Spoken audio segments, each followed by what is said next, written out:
மீசான் டிவி நேயர்களுக்கு அஸ்ஸலாமு அலைக்கும் வரஹ்மத்துல்லாஹி வபரகாத்து. உங்கள் மீது சாந்தியும் சமாதானமும் உண்டாவதாக. இந்த காணொளி ஒரு புரிதலுக்கான, ஒரு விழிப்பூட்டலுக்கான ஒரு காணொளி.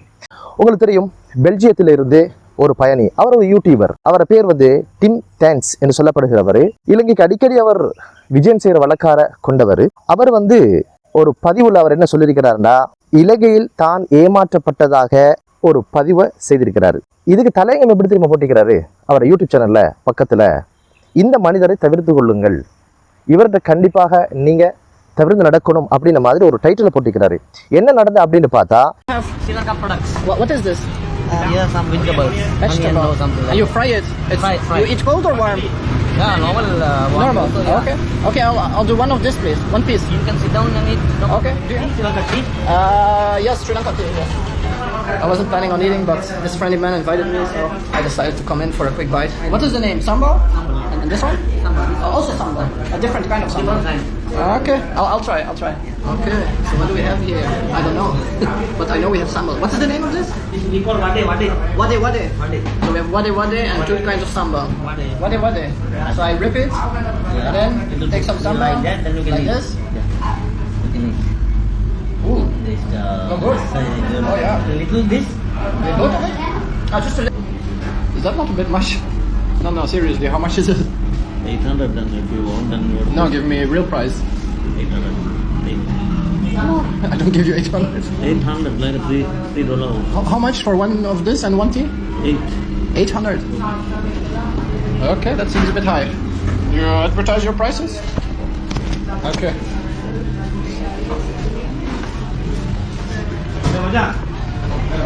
I don't think that's a fair price, honestly. That's way too much. So if I ask someone else, they will tell me that's 800 for this. Huh? They will tell me 800? I will ask. That's not a fair price. Don't charge more. That's not a little charge more. This is like 50 rupees. Hey, 50 rupees don't kind of buy this.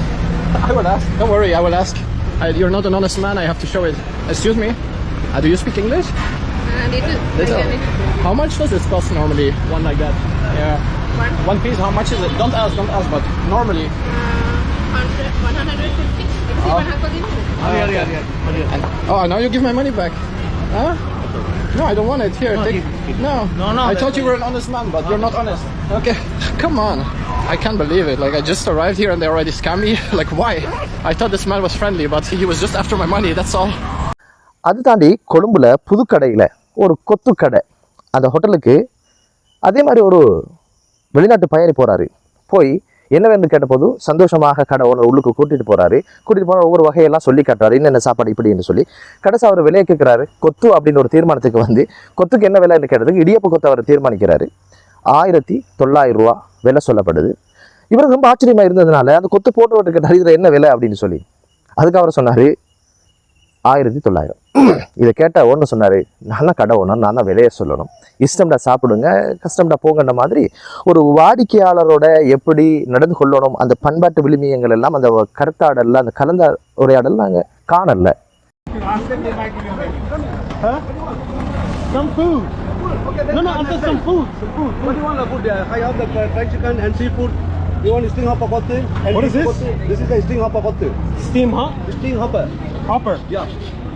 You know sting hopper and seafood. What do you like, the fried chicken? I've had a lot of chicken today. Yeah. You said You know kotte. Look, kotte. kote. Yeah, I make that kotte.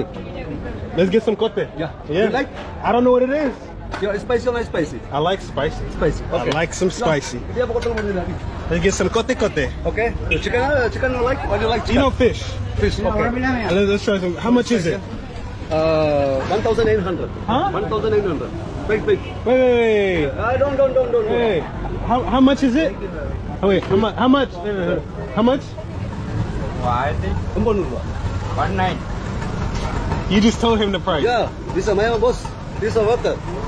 Do you want? You want that? No need? That's all. You don't ask me how much they are, me. Okay? Don't that. Okay? That's not good. You No, understand? because, do you know why? Because I thought you were just Not somebody cheating. else. I have children also. Okay? I'm not cheating. No need. I give you that. Not my thing. You go. Go. You go. What did I do? Go. Okay, you will go now. I didn't do anything. What did I do? You have anything down? We are not allowed. Okay, you will go. Go, man. I say go. I will go. Yeah, go. I didn't. No money. Go. Go. Did I do anything? No, you not to do anything. You will go. It's okay. Go. You go. You'll be viral. I didn't do anything. You don't have to touch me. Okay, I know that. I will go. Interesting. Well, there you have it. I'm not eating there. இதுக்கு பிறகு ஏதோ ஒரு வகையில் இது போலீஸுக்கு தகவல் தெரிஞ்சு உடனடியாக அவரை அரெஸ்ட் பண்ணி கோர்ட்ஸுக்கு ப்ரொடெக்ட் பண்ணப்பட்டது. 50,000 ரூபாய் ரொக்க பணத்திலையும் 10 லட்சம் சரீரப்பணையிலும் அவர் விடுதலையாகி வெளியே வராரு. இந்த 2 காணொலியிலையும் இருக்கிற விஷயங்களை தான் நாங்கள் இன்றைக்கு பகுப்பாய்வு செய்ய போகிறோம். காரணம், இது நாட்டினுடைய பொருளாதாரத்தில் எவ்வளோ பெரிய தாக்கத்தை ஏற்படுத்த போகிறது என்பது நமக்கு தெரியும். அந்த விஷயங்கள் தான் பார்க்க போகிறோம். முதல் விஷயம், இதில் ஒரு வியாபாரிக்கும் ஒரு நுகர்வோர்னு சொல்லுவோம் இல்லையா, ஒரு கஸ்டமர்ஸுக்கும் இடையில் இருக்கிற தொடர்பை பற்றி பார்க்கும் பொழுது நுகர்வோர் அதிகார சபையினுடைய ஒரு அரசாங்கத்துக்கு கீழால் ஒரு நிறுவனம் இயங்குது. அதை நாங்கள் புரிஞ்சுக்கணும். அதில் ஒரு நுகர்வோருக்கு தேவையான பாதுகாப்பு அங்கே வழங்கப்பட்டிருக்குது. முதலாவது, பொருள தரம், அளவு, தூய்மை, தரநிலை, இதை எல்லாத்தையும் அறிந்து கொள்ற உரிமை, ரைட்ஸ் அவருக்கு இருக்கு. அது வெளிநாட்டவராக இருக்கலாம், உள்நாட்டவராக இருக்கலாம். நேர்மையற்ற வர்த்தகம் அந்த செயல்முறையிலிருந்து தடுக்கிறதுக்கான ரைட்ஸும் இந்த கஸ்டமர்ஸ் சொல்லுகின்ற நுகர்வோருக்கு இருக்கு. அது மட்டும் இல்லை, நுகர்வோரின் குறைகளை தேடி அந்த குறைகளை நிவர்த்தி செய்வதற்கான பாதுகாப்பு உத்தரவாதத்தையும் அந்த சட்டம் வகுத்திருக்குது. அடுத்த விஷயம், பிரச்சனைகளுக்கு தீர்வை பெறும் உரிமையும் அங்கே அது வச்சிருக்கு. மோசடியிலிருந்து பாதுகாப்பு பெறுகிற உரிமையும் அது வச்சிருக்குது. பொருட்கள் பற்றிய விவரங்களை கேட்டறிகிற உரிமையும் வச்சிருக்குது. இந்த மனிதருக்கு அந்த ரைட்ஸ் எல்லாம் இருக்கு. அவர் வெளிநாட்டவர் இருக்கலாம், உள்நாட்டவராக இருக்கலாம். உரிமையாளர் கடமை என்னன்னு கேட்டீங்கன்னா, சந்தையின் விலை தரம் என்ன என்பதில் கவனமாக இருக்கணும். சந்தையின் விலை தரம் இந்த 2லையும் கவனமாக இருக்கணும். அது மட்டுமல்ல, பொருட்களின் விலையை காட்சிப்படுத்தியிருக்கணும். இது என்னன்னு கேட்டால், உள்ளூரில் உள்ளவனுக்கு ஒரு விலை, சொந்தக்காரனுக்கு ஒரு விலை, வெளிநாட்டிலேருந்து வந்தவனுக்கு ஒரு விலை. அது அவருக்கு தெரியும். அவர் ஒரு உள்நாட்டு ஒரு உள்ளூர் ஒரு ஹோட்டலில் தான் அவர் சாப்பிட போயிருக்கிறாரு. அது 5 ஸ்டாரோ 7 ஸ்டாரோ ஹோட்டல் அல்ல. ஏன்னா உள்ளூர் ஹோட்டல்களில் சாதாரணமாக விலை எல்லாருக்குமே தெரிஞ்ச ஒரு விஷயம்தான். பொருட்களின் விலை காட்சிப்படுத்தப்பட்டிருக்கணும். இது ஒன்றுமே அங்கே இல்லை.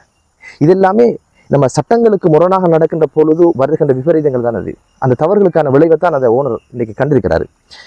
எனவே வியாபாரம் என்பது மிக புனிதமாக இஸ்லாத்தில் பார்க்கப்பட்டிருக்குது. எமது நாடுகளில் பல்லின சமூகம் வாழுகின்ற பல நாட்டு மக்கள் போகிற இடத்துல நம்மளோட நல்ல பண்பாடுகளை காட்டுறதுக்கான ஒரு ஊடகம் தான் வியாபாரம். இலங்கைக்கு இஸ்லாம் வந்ததுக்கான காரணமே வந்த முறைமை என்னன்னு பார்த்தீங்கன்னா, வியாபாரிகளின் ஊடாக.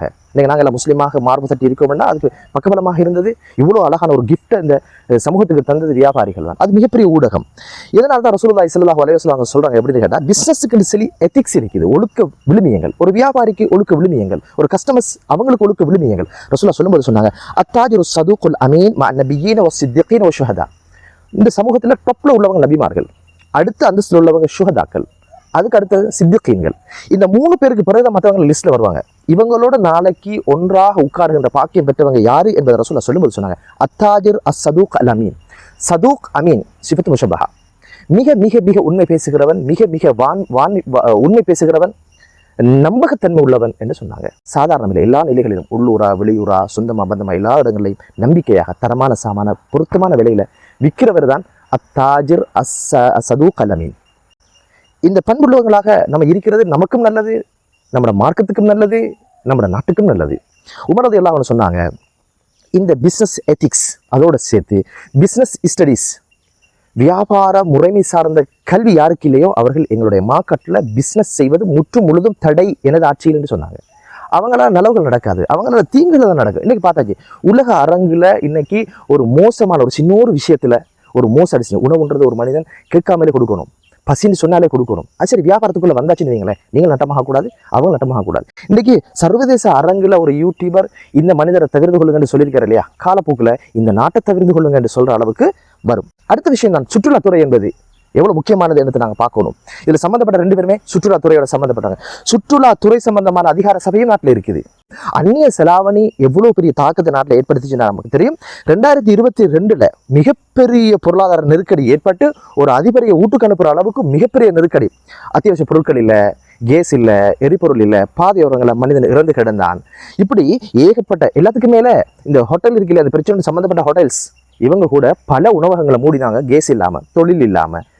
இப்படியான நெருக்கடிக்கு உள்ளான சந்தர்ப்பத்தில் தான் ஓரளவு வெளியில் வாரத்திற்கு எந்த வழிகளும் இல்லை, நம்பிக்கையோடு வெளிநாட்டிலிருந்து முதலீட்டாளர்கள் வரல, ஏற்றுமதி செய்வதற்கான ப்ரொடக்ட் இல்லை, இதெல்லாம் முடங்கியிருந்த நேரம் முதலாவது கதவு திறக்குது அந்நிய செலாவணி டொலர்ஸுடைய வருகைக்காக இந்த சுற்றுலாத்துறை தான். அதுதான் நமக்கு கை கொடுத்தது, நமக்கு வாழ்வு கொடுத்தது, நம்மளை திரும்ப சர்வதேசத்தில் உட்கார வச்சது அந்த துறை தான். அந்த துறைக்கு அபகரித்து வர மாதிரி நம்ம நடந்துக்க கூடாது.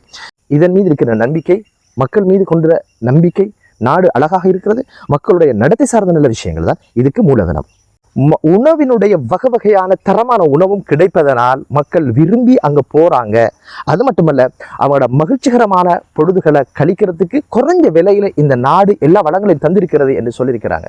இப்படியான அற்புதமான இயற்கை வளங்களை உள்ளடக்கின ஒரு நாடு இன்னைக்கு சர்வதேச மட்டத்தில் தலைகுனிய ஒரு வடைக்கும் ஒரு கொத்துக்கும் ஆக மோசமாக கஸ்டமர்ஸோட நடக்கிற விஷயமா இருக்கலாம், தரமில்லாத பொருட்களை கொடுக்கறதா இருக்கலாம். இவ்வளோ பெரிய விலைக்கு இந்த பொருளை கொடுக்கறது கூட ஒரு சீட்டிங், ஒரு ஏமாற்றுதே. எனவே இப்படியான சந்தர்ப்பங்கள் நம்மளோட நாட்டுக்கு நல்லமில்லை, நம்மளோட எதிர்கால பயணத்துக்கு நல்லமில்லை. எனவே இது போன்ற விடயங்களில் தெளிவாக புரிதலோடு அது சார்ந்த விஷயங்களை கற்று யாருடன் எப்படி நடக்கணும் என்ற பண்பாடு உள்ளவங்களாக ஒவ்வொரு பிரஜையும் மாறுவதுதான் இலங்கையினுடைய கீர்த்தியை உலகறிய செய்யும் என்பது எனது பார்வை. மீசான் டிவியினுடைய வேண்டுகோளும். இன்றைக்கு எல்லா துறைகளிலும் நாங்கள் தோற்று போய் இருக்கிறோம். விவசாயம் இருக்கலாம், கல்வியாக இருக்கலாம், கலாச்சாரமாக இருக்கலாம். ஏன் இன்னைக்கு உலக அரங்கிலே நம்ம நாட்டை தூக்கி வச்சது விளையாட்டுத்துறை. இன்னைக்கு எந்த ஒரு முகவரியும் இல்லாத ஒரு அணியாக நம்ம நாடு தோற்று போயிருக்கிறத பார்க்குறோம். எல்லா துறைகளையும் விமர்சிக்கலாம். எனவே எமக்கு இப்போ இருக்கிற மிக பக்கபலமாக இருப்பது அந்நிய செலாவணியை கொண்டு வரது. எம்மோட நாணயம் டொலர்ஸ் பெருமானத்திற்கு உயர்வதாக இருந்தால், நிகராக வாரதாக இருந்தால், சுற்றுலாத்துறை ஸ்ட்ராங்காக இருக்கணும். கடவுள் இறைவன் அல்லாஹ் இந்த வளங்களை எல்லாம் இயற்கையாக படைச்சு தந்திருக்கிறான். இதில் மனிதன் செய்கிறதுக்கு எதுவுமே இல்லை. இதை பாதுகாத்து நல்ல பண்புள்ளவர்களாக மாறி எமது கீர்த்தியையும் உலகறிய செய்யணும். நாங்கள் பண்பாடு உள்ளவங்கள் என்பதை நாங்கள் கருத்தில் கொள்ளணும். ஏன்னா இந்த நாட்டுக்கு வருகின்றவர்கள் எமது விருந்தாளிகள். ரசூலுல்லாஹி ஸல்லல்லாஹு அலைஹி வஸல்லம் அவங்க சொன்னாங்க, மன் கான யுமினு பில்லாஹி வல் யௌமில் ஆகிர் ஃபல்யுக்ரிம் லைஃபஹு. யார் மறுமையின் ஈமான் கொண்டு அல்லாஹ்வையும் ஈமான் கொண்டு வாழ்கிறானோ அவனுடைய விருந்தாளியை சங்கைப்படுத்தட்டும். வார்த்தைகளால், நடத்தைகளால், பார்வையால் எந்த தீங்கும் அவனுக்கு செய்யக்கூடாது. உபகாரம் செய்யாட்டியும் பரவாயில்ல, உபத்திரவம் செஞ்சிடாதங்க. நீங்கள் அவங்களுக்கு உபகாரம் செய்யாட்டியும் பரவாயில்ல, நீங்கள் செய்கிற பிஸ்னஸ் பிரச்சனையால் உபத்திரவம் செஞ்சிடாதங்க அப்படின்ற வேண்டுதலோடு இப்படியான கசப்பான விஷயங்கள் நடக்காமல் இருக்க பிரார்த்திப்போம். நாட்டினுடைய கீர்த்தியை உயர்த்துவோம். நாட்டுக்கு அந்நிய செலாவணியை கொண்டு வந்து இந்த எதிர்வருகின்ற காலங்களிலே ஆரோக்கியமான பொருளாதாரத்தை கட்டியெழுப்புகின்றவர்களாக, அதுக்கு சுற்றுலாத்துறையை போஷிக்கின்றவர்களாக மாறுவோமாக என்று மீசான் டிவி வேண்டுவதோடு மற்றும் ஒரு காணொலியில் உங்கள் அனைவரும் சந்திக்கும் வரை விடைபெறுகிறேன். அஸ்ஸலாமு அலைக்கும் வரஹ்மத்துல்லாஹி வபரகாத்துஹு.